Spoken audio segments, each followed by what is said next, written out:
Hey everyone, I hope that you all had a great week. I want to take a couple of minutes to give you a quick update about what's happened in Washington, D.C. this week, including continuing the fight to protect Florida's manatees and stop Pelosi's mandates. Now, unfortunately, the Indian River Lagoon alone, in that body, there have been 435 manatee deaths just this year. The cause, you might be asking? Seagrass, that a manatee's primary food source, is being destroyed by water pollution and freshwater discharges and algal blooms, everything that gets let out into our coastal waterways. That's why this week I joined a bipartisan group of Florida legislators calling on the National Oceanic and Atmospheric Administration to take steps to support manatees and address the root causes of these deaths.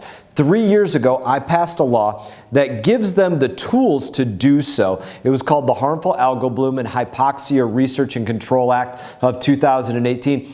And it allowed NOAA to designate situations like the one that's occurring in the Indian River Lagoon as harmful algal blooms of national significance and access additional federal resources to try and address those problems. Now, the bottom line is that if the federal government is a major contributor to the problem, the entity that is moving these waters from one place to another where they don't belong, then they need to be a part of the solution. And that's what that's all about. Now, in our letter, we asked NOAA to use the authority given by law to take action to save the manatees. That is the point of what we're talking about there. Manatees are the victims of decades of mismanagement of Florida's waterways, and we should use every tool at our disposal to try and work to protect them. I want to turn now to the action on the floor of the House of Representatives this week. This week was a favorite for House Democrats. It was National Spend Other People's Money Week. This week, when Congress determines how many of your tax dollars are going to go to bloated,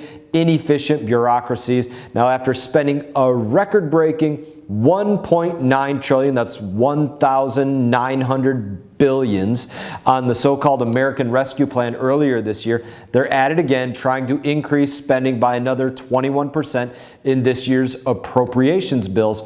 This is far from over, so as the process moves forward, I'll be continuing to fight to hold Speaker Pelosi accountable for how she spends your hard-earned dollars, the dollars that come out of your pocket, your wallet, your purse, to go into Washington, D.C., and then be redistributed to other places. Finally, I've got yet another update on Speaker Pelosi's power grab. On Tuesday, it was announced that folks in the Capitol complex, where I am right now, will be required to wear masks indoors, even if they're fully vaccinated.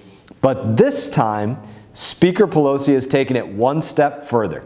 Capitol Police have been instructed to arrest any visitor to our nation's capital that refuses to comply with her big government mandate. The person third in line to the presidency actually believes that she can arrest people for not wearing a mask, so she's going even further than I would have thought that she was going on that front. She is quite literally threatening to arrest Americans who refuse to bow down to her almighty power. And I'm afraid that this is just the beginning of the lengths that she is willing to go to in order to hold on to control. What makes this even more ridiculous is that if you walk over to the other side of the Capitol building, I'm on the House of Representatives side, if you walked over through the dome to the other half of the building to the Senate side, no masks are required. Apparently, they have better science going on over on that side than they do on our side. So once again, she is showing us that it's never been about the science. It's always been about power and control. This is the people's house, not Pelosi's house, and I will continue to stand up and remind her of that fact every day.